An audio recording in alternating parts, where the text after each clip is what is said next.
क्या वाकई में वर्ल्ड ऑर्डर बदल चुका है? ये सवाल अंतर्राष्ट्रीय राजनीति में गरमाया हुआ है।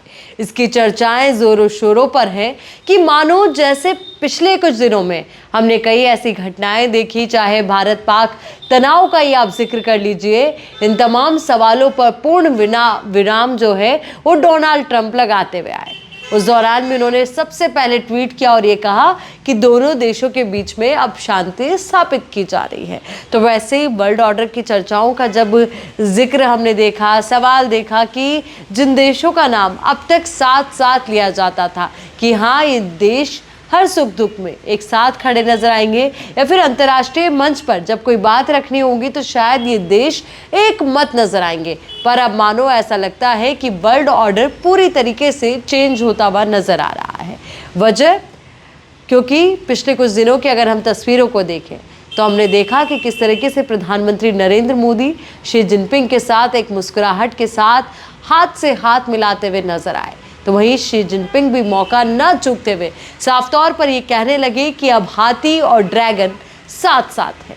अब वाकई में ये साथ साथ है या तस्वीरों के अंदर खाने कुछ और ही बात है। पर मानो कि इन तस्वीरों के अंदर खाने भले ही कुछ भी चल रहा हो, पर डोनाल्ड ट्रंप इस बात को समझ चुके हैं और शायद इस बात से वो ये भी जान चुके हैं कि हाँ अब भारत किसी से डरने वाला नहीं है। भारत अब अपनी अलग पहचान रखता है और अपनी रणनीतियां वो खुद तय करता है, किसी के दबाव में नहीं। क्योंकि आज डोनाल्ड ट्रंप ने एक सोशल मीडिया प्लेटफॉर्म जिसका जिक्र मैं आपको करूं और आपको जानकारी दूं, तो उन्होंने खुद इस बात का जिक्र करते हुए एक बड़ा बयान दिया और उन्होंने इस बयान के जरिए इशारों में ये क्लियर किया कि हाँ अब वो इस चीज़ को समझ चुके हैं कि रूस, चाइना और इंडिया साथ साथ है। अब आप ज़रा सुनिए। ट्रुथ सोशल पर उन्होंने कहा और लिखा कि ऐसा लगता है कि हमने भारत और रूस को चीन के हाथों खो दिया है। उम्मीद है उनका भविष्य अच्छा होगा। तो वहीं ये तस्वीर भी है जो उन्होंने साथ में ही पोस्ट की है। और अगर इस तस्वीर का मैं ध्यान से बताऊं आपको देख करके, तो ये 2017 के चीन में शियामेन में हुए ब्रिक्स समिट की है।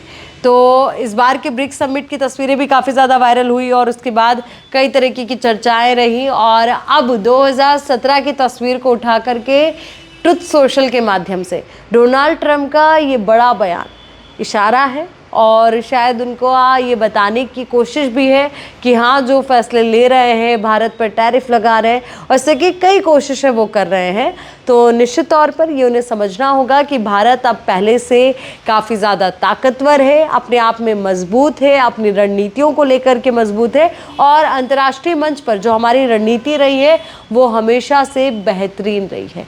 क्योंकि भारत हर कदम सोच समझ कर उठाता है और वो ये जानता भी है कि जब बात मानवता का हो तो हर देश के साथ खड़े रहना है और जब बात दोस्ती निभाने का है तो हम पुरानी दोस्ती को भी कभी नहीं भूलते हैं। तो डोनाल्ड ट्रंप के द्वारा इस तरीके का संदेश देना निश्चित तौर पर चर्चाओं का मसला है, चर्चाओं का विषय है। पर आपको क्या लगता है कि क्या वाकई में भारत और चीन जब साथ होंगे और साथ में रूस का साथ होगा तो तस्वीरें अलग होंगी? इंडिया के लिए कितना बेहतर होगा और क्या ये एक बड़ा संदेश पाकिस्तान को भी जाएगा कि हाँ अब भारत हर तरीके से पाकिस्तान को धूल चटा सकता है? तो वही दूसरी ओर आप ये भी ज़रा समझिएगा, क्योंकि जब इस तरीके के अंतर्राष्ट्रीय मसले होते हैं तो सिर्फ एक देश से जब आपका रिश्ता ख़राब होता है या उसमें खटास आती है तो सिर्फ वो एक देश नहीं होता, उसके साथ ही देश भी होते हैं। हालांकि बार बार ट्रंप ये कह रहे हैं कि भारत रूस से तेल खरीद रहा है, जिसकी वजह से रूस यूक्रेन पर लगातार हमले कर रहा है और रूस यूक्रेन वॉर थमने का नाम नहीं ले रहा है और इसको इनडायरेक्ट वे में वो मोदी वॉर का करार दे रहे हैं। पर यह तय है कि जो वॉर जारी है वो दोनों देशों के बीच का इंटरनल मैटर है, इसमें भारत का कोई रुख नहीं है। क्योंकि भारत ने इस युद्ध को लेकर के हमेशा हर स्तर पर ये कहा है कि हम अपनी दोस्ती को नहीं भूले हैं, पर जब मानवता की बात आती है तो हम मानवता के साथ भी खड़े हुए हैं। यानी कि भारत का जो स्टैंड है वो क्लियर रहा है। अब ये जितना जल्दी डोनाल्ड ट्रंप समझ जाए उतना बेहतर होगा कि हाँ हम अपनी रणनीतियों को लेकर मजबूत हैं और हाँ हम समय रहते ये भी समझते हैं कब कहाँ किस तरीके का रुख हमें रखना है।